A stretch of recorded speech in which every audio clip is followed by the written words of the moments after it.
नवरात्र उत्सव व ललिता पंचमीच्या निमित्ताने स्वरूपवर्धिनी संस्थेच्या किशोरी विकास प्रकल्पांतर्गत वस्ती भागातील 120 मुलींना रोटरी क्लब ऑफ पुणे सनराइजच्या वतीनं वर्षभर पुरेल असे 9000 सॅनिटरी नॅपकिनचे वाटप करण्यात आले। वयात येणाऱ्या मुलींना मासिक पाळीबाबत जागृतीपर मार्गदर्शनही यावेळी करण्यात आले।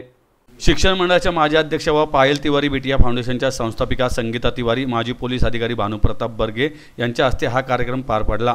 या प्रसंगी स्वरूपवर्धिनीचे कार्याध्यक्ष प्राध्यापक डॉक्टर संजय तांबट, उपाध्यक्ष शिरीष पटवर्धन, रोटरी क्लबचे अध्यक्ष युवराज चोले, संस्थापक सदस्य राजूबाई शहा, सचिव तेजस्विनी थिटे, खजिनदार Sachin Talreja, public image director Sarika Rojekar, सामाजिक कार्यकर्ते अनुजा पाटील आदी उपस्थित होते। संगीता तिवारी म्हणाल्या, मासिक पाळी ही नैसर्गिक बाब असून त्याबाबत समाजात अजूनही गैरसमज, संकोच व अज्ञान आहे। त्यामुळे या विषयावर खुलेपणाने संवाद आवश्यक आहे।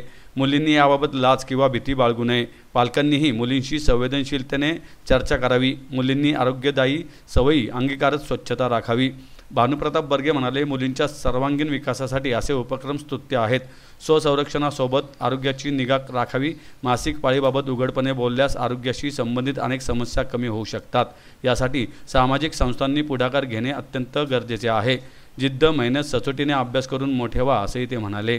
चांगल्यासाठी एकत्र येऊ या उद्देशाने रोटरी क्लब यावर्षी काम करत असून त्याचाच एक भाग म्हणून मुलींच्या आरोग्यासाठी घेतलेला हा पुढाकार आहे, असे युवराज चोले यांनी नमूद केले। शिरीष पटवर्धन यांनी स्वरूपवर्धिनीच्या विविध उपक्रमांविषयी सांगितले। पण एवढंच मी तुम्हाला सगळ्यांना म्हणेन की हे जे चेंज होतं, हे जे परिवर्तन आहे ते आपल्यासाठी आहे आणि आपल्याला याच्यामधनं गुड टच, बॅड टच, चांगल्या गोष्टी, वाईट गोष्टी ह्या शाळेमधनं आपल्या शिक्षिका शिक्षक शिकवतच असतात।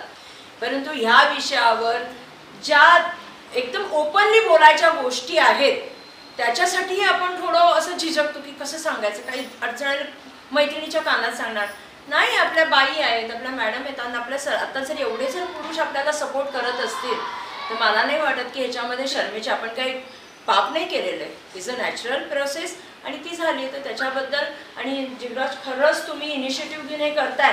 म्हणजे काल मला यांनी फोन केला तेव्हा मी कार्यक्रमात होते, मी त्याला म्हटलं मला फक्त 1 तास दे, मी कन्फर्म करते तुला सांगते, का मला आणखीन आज एक कार्यक्रमाला काही डोनेशन द्यायचं होतं।